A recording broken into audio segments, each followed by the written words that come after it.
Salam alaikum wa rahmatullah, j'espère que vous allez bien. Le temps passe vite, me dira-t-on. En effet, on arrive tout doucement déjà à la fin du mois de Ramadan. Alors, bien évidemment, comme beaucoup le savent, il y a des choses à mettre en place durant ces 10 derniers jours, durant ces dernières nuits, avant la fin de ce mois béni, et c'est ce dont nous allons parler aujourd'hui tout de suite, après la petite intro.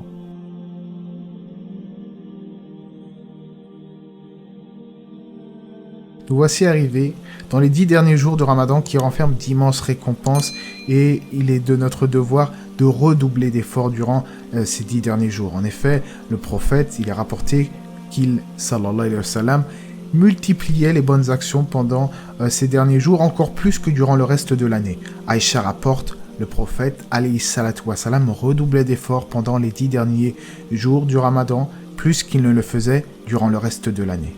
Alors évidemment, ça ne veut pas dire que durant le reste de l'année, il ne faudra rien faire. Là, il est dit dans ce texte, il est rapporté de Aïcha que le prophète redoublait d'efforts encore plus, c'est-à-dire encore plus que durant le reste de l'année. C'est-à-dire que de base, le prophète était un grand adorateur, un grand ascète, cela est connu des musulmans. C'est pour ça, c'est juste une petite parenthèse pour dire que ce n'est pas que vous allez pendant ces 10 derniers jours redoubler d'efforts et le reste de l'année ne rien faire. Au contraire, ce qui est voulu par redoubler d'efforts, c'est qu'à la base on fait déjà des efforts, mais on les multiplie en fait. C'est ça, parce que malheureusement il y a certains musulmans qui sont assidus pendant le mois de Ramadan et malheureusement en sortant du mois de Ramadan, ils ne font plus rien. Et ça c'est malheureusement une calamité, une triste affaire à notre époque. Il faut que pendant ce mois de Ramadan, comme je le dis souvent, on ait mis en place des actions qui vont durer dans le temps et c'est ce qui est voulu. Voilà, ce n'est pas que le musulman pendant le Ramadan ou pendant les 10 dernières nuits spécifiquement, il va redoubler, il va faire plus et après tout va s'arrêter. La meilleure œuvre en islam, comme vous le savez, c'est l'œuvre qui dure dans le temps, l'œuvre qui est constante. On vient de voir que le prophète, alayhi salatu wa salam, multipliait les efforts plus qu'il ne le faisait durant le reste de l'année dans tous les actes d'adoration, notamment la prière, la lecture du Coran, dhikrulillah, l'évocation d'Allah, les aumônes, etc.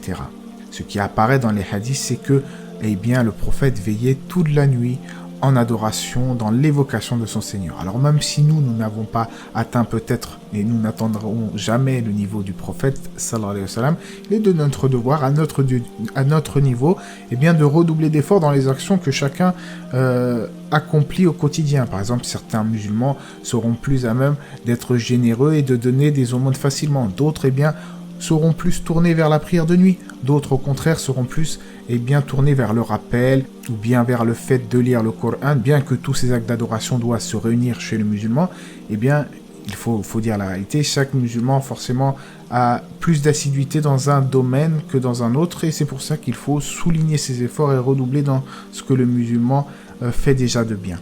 Donc le musulman doué de raison ainsi que sa famille, ils ne doivent pas délaisser les récompenses, un butin facile qui se retrouve dans ces 10 derniers jours. Au contraire, ils doivent profiter de cela pour accomplir le bien. Il est triste de voir malheureusement que de nos jours, beaucoup sont encore dans des choses futiles, inutiles, dans l'oisiveté la plus totale durant ces 10 dernières nuits. Comme si on n'était pas vraiment rentré dans les 10 dernières nuits, même pendant le Ramadan. Des fois, il y en a, malheureusement, ils se privent juste de boissons, de nourriture, mais ils continuent à faire leurs mauvaises actions, à tricher, à mentir, à être mauvais, à être vicieux. Alors, à quoi te sert ce Ramadan si tu ne te rapproches pas de ton Seigneur, si le but de cela n'est pas présent en toi? Le but du jeûne, le but des adorations, c'est d'atteindre la piété. C'est pour ça qu'on demande qu'Allah nous guide tous dans le bon chemin. On voit même des gens malheureusement qui jeûnent le Ramadan, qui ne se réveillent pas forcément pour la prière du matin. C'est une catastrophe puisque un seul délaissement de prière peut annuler toutes tes œuvres selon certains savants. C'est une affaire grave et pour cela je vous invite évidemment à revenir au rappel sur la prière puisque le fait que certaines personnes jeûnent mais qui ne prient pas la prière du matin, c'est quand même là aussi un cas vraiment grave et qu'il faut essayer de corriger dans notre communauté.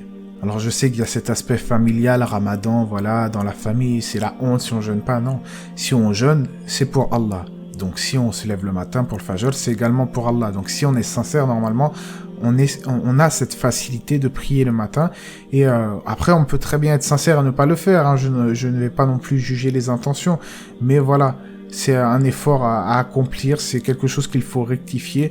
Pour certains savants, celui qui ne prie pas ne serait-ce qu'une prière sort de l'islam. Donc c'est une grave affaire à ne pas prendre à la légère. Il faut s'encourager le bien. Donc ceux qui ne se réveillent pas le matin, je vous conseille de vous réveiller parce que, eh bien, malheureusement, vous risquez de perdre le bénéfice de vos œuvres et je ne pense pas que c'est ce que vous souhaitez si vous avez un minimum de sincérité pour votre Créateur.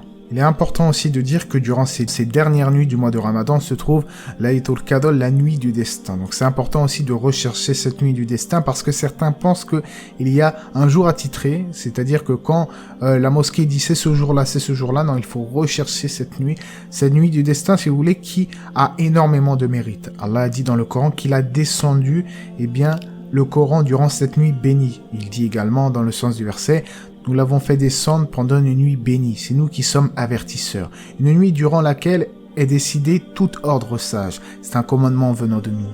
Et c'est nous qui envoyons les messagers à titre de miséricorde de la part de ton Seigneur, car c'est lui qui entend et sait tout. Le Seigneur des cieux et de la terre et de ce qui se trouve entre les deux, si seulement vous pouviez en avoir la certitude. Nul ne mérite d'être adoré en dehors de lui. Il donne la vie, il donne la mort, et c'est lui votre Seigneur et celui de vos premiers ancêtres. Allah a décrit la nuit du destin comme une nuit bénie en raison des nombreux biens qu'elle recèle et son immense mérite. Parmi ces mérites, il y a le fait, comme je le disais, que le Coran est descendu durant cette nuit. Allah nous a informé que durant cette nuit, tout ordre sage a été décidé. C'est-à-dire qu'il a distribué aux anges la destinée annuelle de chaque être humain, sa subsistance, son délai de vie, le bien ou le mal qui l'atteindront. Tout ceci émane du décret d'Allah qui fait partie de ses décisions parfaites et justes qui ne contiennent ni défauts ni lacunes. C'est pour cela que la nuit du destin est une nuit très importante. Laylatul Qadri khayrum min alfi shahr. Elle est meilleure que 1000 mois et donc il est de notre devoir de chercher cette nuit et de prier autant que faire se peut. C'est dans cette nuit où les anges ainsi que l'âme, donc Gabriel, Jibril, descendent. Les anges sont, comme vous le savez, des serviteurs qui adorent Allah matin et soir. Ils ne refusent jamais de l'adorer par orgueil et ne s'en lassent pas. Parmi les caractéristiques de la nuit du destin, pour la reconnaître, c'est une nuit paisible en raison du grand nombre de personnes qui échappent à la punition et au châtiment d'Allah. Souvent, quand on était entre frères dans les mosquées ou quand on priait parfois dehors et qu'on sentait un petit vent apaisant, on se disait peut-être c'est ce soir la nuit du destin. C'est vrai qu'on cherche tous à savoir, mais bon, après Allah c'est mieux.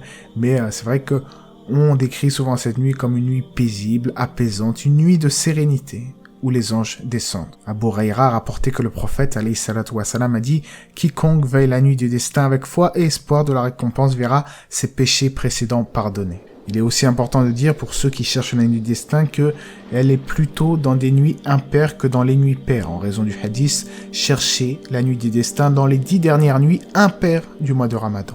Il y a également plus de probabilité qu'elle se trouve durant les 7 dernières nuits impaires du mois de Ramadan, car les compagnons du prophète virent en rêve qu'elle se situait à peu près dans cette période. Le prophète sallallahu alayhi wa sallam a alors dit « Je vois que vos visions concordent au sujet des 7 dernières nuits, que celui qui souhaite la trouver la cherche donc dans les 7 dernières nuits. » Ce hadith est rapporté par Al-Bukhari et Muslim. Donc du coup, comme on le sait, il faut la rechercher. Elle n'est pas au même endroit chaque année. C'est à nous de faire cet effort, de ne pas se dire, bon, on va prier là. Inch'Allah, c'est la nuit du destin. La mosquée, ils ont dit, c'est ce jour-là, c'est bon. Non, la mosquée, des fois, elle dit que ce jour-là, on peut espérer, mais forcément, on n'est jamais sûr à 100%. Mais quelle est cette sagesse derrière le fait qu'Allah n'a pas dit clairement, eh bien, ce jour, précisément, eh bien, tout simplement pour que, eh bien, les serviteurs redoublent d'efforts durant plusieurs nuits et pas de se contenter, excusez-moi, d'une seule nuit de vrai. Non, ça nous permet évidemment d'être assidus durant plusieurs nuits et non pas de se dire, tiens, je vais prier cette nuit uniquement. Et puis, j'entends des fois des gens qui me disent, moi, je vais prier la nuit du destin, alhamdulillah, meilleur que 1000 mois, je suis tranquille pendant longtemps. Non, c'est pas comme ça.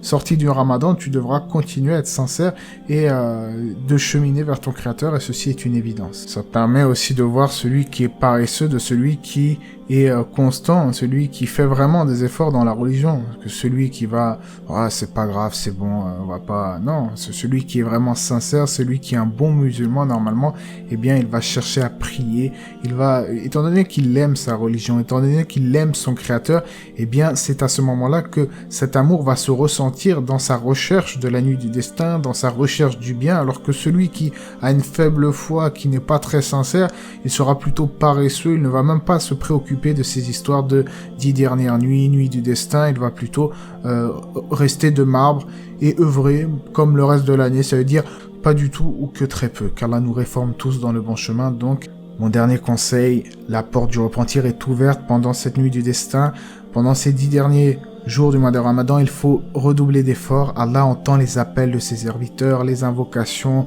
les angoisses. Il est le très miséricordieux. Il faut donc œuvrer, cheminer vers lui et se rappeler de l'immense récompense pour ceux qui vont œuvrer durant cette nuit qui est meilleure, comme je le disais, de 1000 mois. Faisons des efforts, ce rappel s'adresse à moi-même, afin d'obtenir les récompenses et méfions-nous de l'insouciance qui peut conduire à la perte pour celui qui n'y fait pas attention.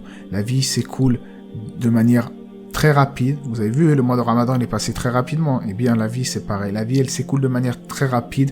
Le temps passe. On a tous des projets mondains. On a tous une famille. On a tous des loisirs. Mais il ne faut jamais oublier l'essentiel. Et ces 10 dernières nuits sont un moyen de nous rappeler à l'ordre, bien entendu. Durant toute l'année, il faut faire des efforts. J'espère que cela vous aura été bénéfique. N'hésitez pas à aimer la vidéo, à vous abonner. Que la paix et les bénédictions d'Allah soient sur le prophète, sa famille et ses compagnons.